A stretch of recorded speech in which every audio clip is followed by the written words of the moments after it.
Hello everyone. आज हम land and sea breezes and mountain and valley breezes पढ़ेंगे, जिसको हम जल समीर, थल समीर और इधर पर्वत समीर और घाटी समीर। तो ये एक प्रकार की लोकल विंड्स हैं, लोकल हवाएं हैं जो सिर्फ उस एरिया में, जैसे समुद्रों के किनारे पर या पहाड़ों की घाटियों में चलती हैं। तो इनका बड़ा सिंपल सा फंडा है। तो सबसे पहले इनको पढ़ने से पहले आपको ये पता होना चाहिए कि जो हवा का बहाव है, हवा कैसे चलती है, हवाएं कैसे चलती हैं, तो उसका एक ही रूल है कि जब किसी जगह हवा का दबाव कम होगा, दूसरी जगह हवा का दबाव ज़्यादा होगा, तो ज़्यादा दबाव वाली हवा, हाई प्रेशर वाली हवा लो प्रेशर की ओर चलना शुरू करती है। तो हवा अपना वॉल्यूम बराबर रखती है। इधर सघन गहरी, जिसे हम संघनी हवा कहते हैं, और इधर पतली हवा है, तो दोनों मिक्स होंगी। तो इसी को आधार बनाकर ये चलती हैं। तो सबसे पहले हम लैंड एंड सी ब्रीज की बात करते हैं। तो दिन के समय जब सूरज चमकता है, तो वो इधर ज़मीन पर भी पड़ता है और समुद्र की पानी पर भी पड़ता है। तो पानी की एक खूबी है, पानी देर से गर्म होता है और देर से ठंडा होता है। अगर इसका मुकाबला करें तो लैंड जीती है। लैंड सबसे पहले गर्म हो जाती है और सबसे पहले ही ठंडी हो जाती है। तो जब गर्मी पड़ी तो क्या हुआ, धरती ज़्यादा गर्म हो गई। गर्म होने से इसकी जो हवा थी गर्म होकर ऊपर उठ गई, वहाँ हवा का प्रेशर कम हो गया। जो समुद्र का पानी था वहाँ क्या हुआ, तो वह वो देर से गर्म हुआ, वहाँ प्रेशर ज़्यादा था। तो फिर क्या हुआ, दिन के समय समुद्र से धरती की तरफ, किनारों की तरफ ठंडी हवाएं चलती रहती हैं। तो यही कारण है कि समुद्र के किनारे जो मौसम होता है सुहावना सा होता है। आपको पता है कि बेंगलोर को हम रेफ्रिजरेटर सिटी क्यों बोलते हैं? क्योंकि उसके तीनों तरफ समुद्र है और उसकी हवाएं उसको ठंडा रखती हैं। तो समुद्र के किनारे वाले एरिया जो हैं इसी कारण से ठंडे होते हैं। दिल्ली गर्म होता है पर बॉम्बे मौसम बढ़िया होता है, क्यों? क्योंकि वो समुद्र के किनारे है, वो मैदान में है।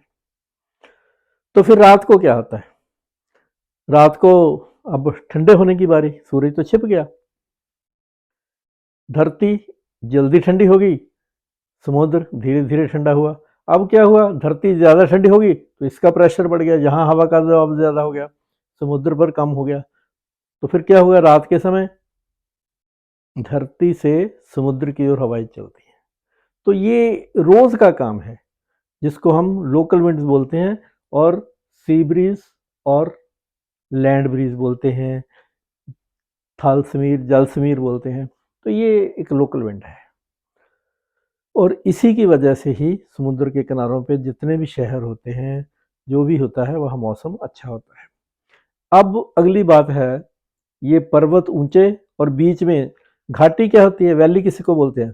पर्वतों के बीच में प्लेन जगह बसी हुई होती है, तो वहाँ की। तो इसका भी वही फंडा है, जो ऊपर का था वही फंडा है, वही चीज़ है। जब दिन के समय गर्मी पड़ी तो क्या हुआ, जो पहाड़ों की चोटियाँ थी उनकी स्लाब सी, उन पे सूर्य की गर्मी सीधी पड़ी, तो वहाँ पे गर्मी हो गई, टेम्परेचर बढ़ गया, घट गया, क्योंकि हवा ऊपर चली गई। घाटी जो थी उस पे कम पड़ी, क्योंकि वो पहाड़ों से अंदर नहीं गर्मी जा पाई, तो वहाँ पे प्रेशर ज़्यादा हो जाता है। तो दिन के समय क्या होता है, तो दिन के समय घाटी में से हवाएं ऊपर पहाड़ों की चोटियों की तरफ उड़ती है। तो आपने देखा होगा कि आदमी एक हैंड ग्लाइडर लेकर उड़ते हैं ना, तो ऐसे पर से लगा लेते हैं और फिर उड़ते हैं। तो ये जो घाटी की हवाएं हैं उस हैंड ग्लाइडर को उड़ाने में भी उनकी मदद करती हैं। तो फिर आया रात का समय। रात का समय क्या हुआ, ये चोटियां हैं ठंडी हो गई एकदम, और घाटी का टेम्परेचर जो था, मतलब इधर प्रेशर बढ़ गया ठंडी होने से, इधर घट गया। तो रात के समय फिर पहाड़ों से नीचे की ओर घाटी की तरफ हवाएं चलती हैं। तो इस तरह पहाड़ियों में भी मौसम अच्छा होता है।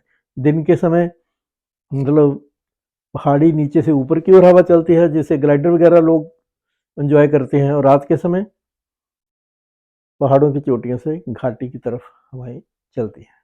तो बस इतना सा फंडा है इसमें। और इसका सेम रूल दोनों में एक जैसा ही है। अगर ऊपर दबाव हवा का प्रेशर ज़्यादा है तो नीचे की ओर बहनी शुरू हो जाएगी, अगर नीचे की ओर प्रेशर है तो ऊपर की ओर। तो समुद्र में क्या होगा, समुद्र में प्रेशर ज़्यादा हुआ तो लैंड की तरफ दिन के समय, और रात के समय इधर प्रेशर बढ़ गया तो इधर।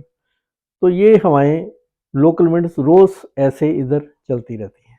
तो बस ये कोई ज़्यादा मुश्किल काम नहीं है, आप इसको पढ़ोगे तो आसानी से समझ आ जाएगा। अगर आपको ये वीडियो अच्छी लगी तो इसको लाइक करना, शेयर करना, सब्सक्राइब करना। Okay, bye.